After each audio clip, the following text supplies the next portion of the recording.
I am a true believer that the divine has a way of opening us up to who we truly are.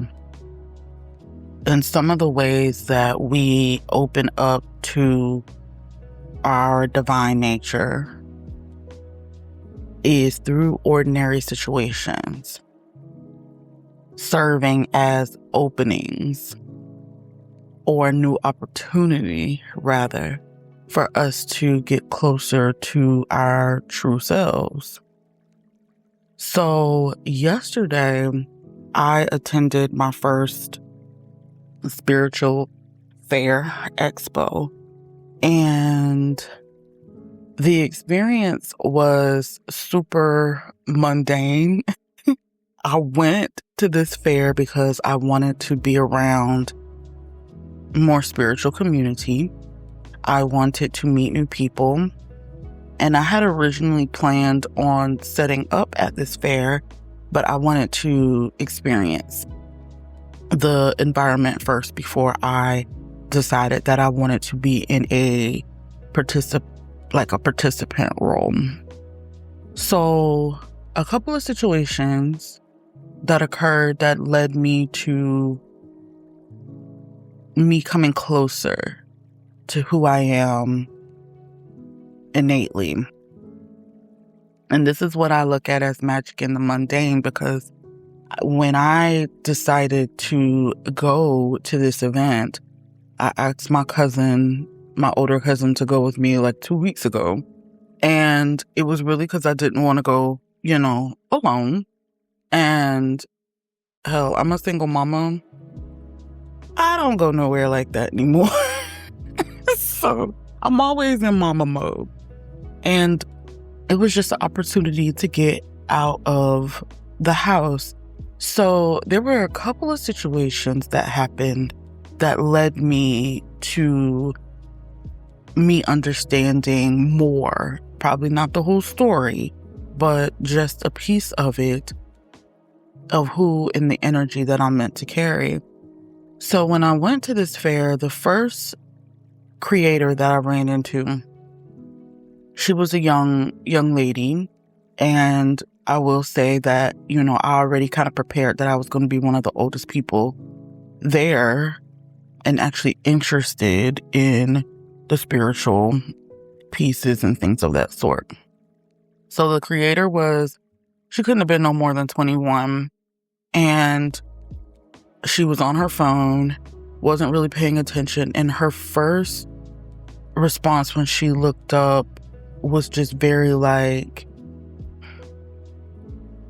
almost like, wow, like, oh my gosh, and I was just kind of like, okay, like, girl, I came out, I'm not looking, 100%, like I'm about to go spend $1 million, but I look nice, like, thank you. Like, her compliments was just like, oh my gosh, and I'm just like, oh, sweetie, thank you, So that was my first thing that kind of got me into my seat, like, all right, y'all, auntie showing up, like, okay.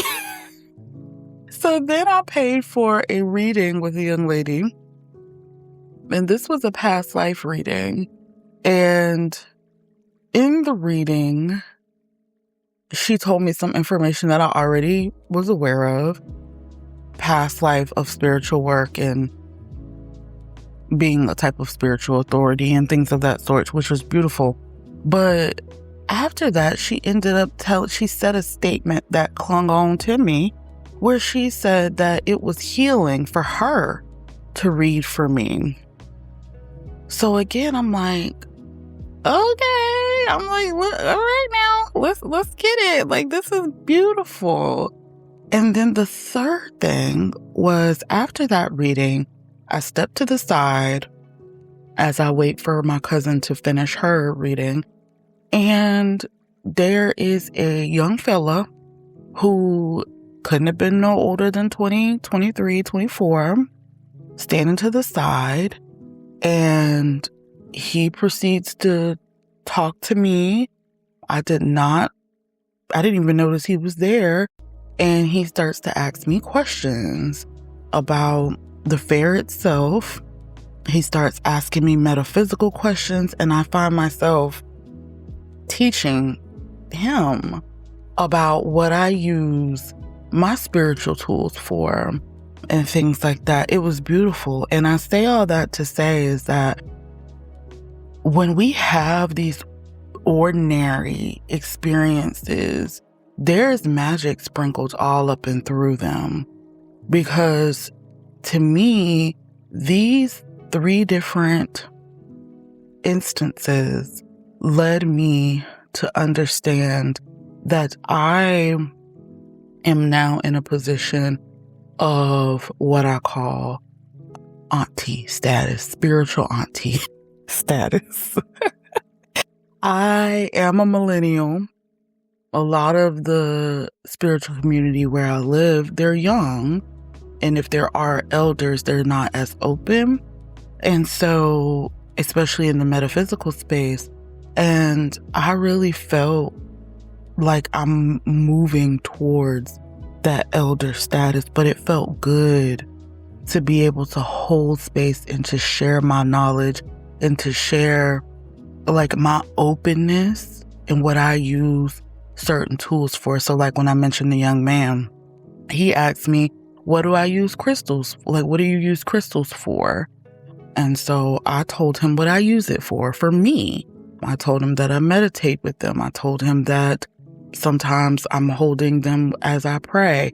After I put my little one down to bed, I'll sit and, and I'll pray with them, or I'll talk to my ancestors with them in my hand, and I can feel the energy of said crystal resonate through my body, and it brings healing to my heart before I lay down to sleep.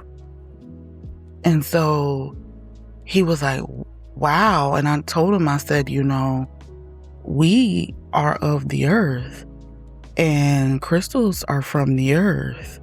So anything that comes from what we're made of, it can bring that healing to us.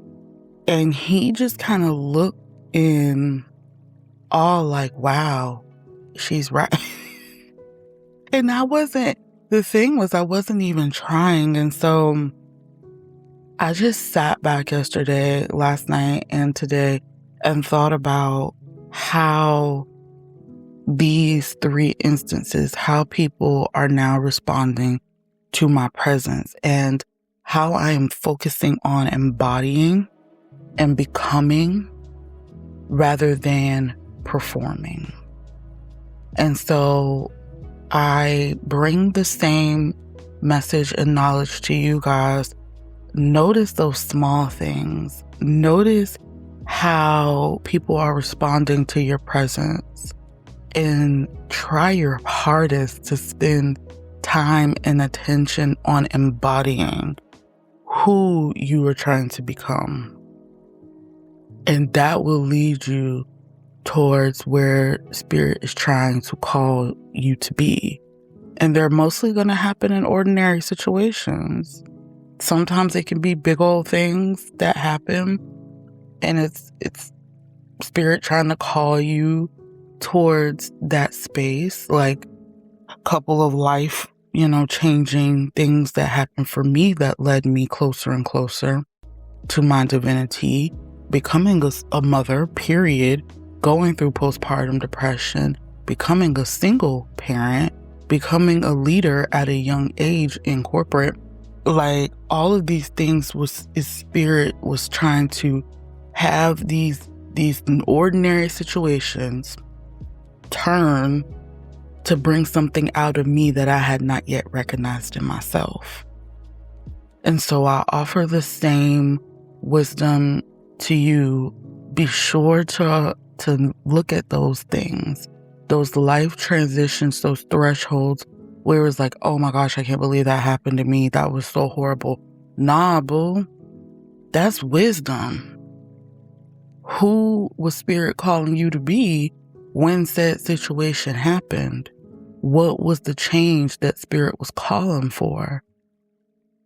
Recognize it, and embody it.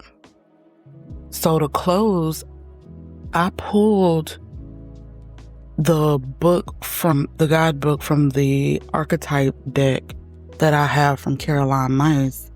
And there's one card in it that this made me think of. And the card is the magical child archetype.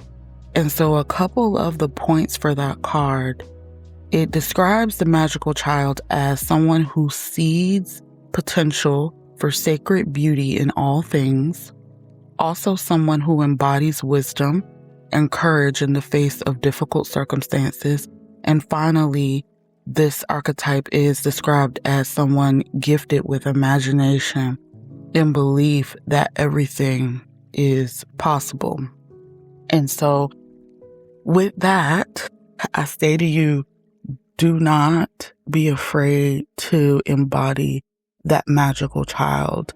Some situations and different people that we come across, experiences, have the power to knock us down where we can't get back up, or they have the power to become wisdom and for us to be able to embody something stronger, something courageous, something beautiful.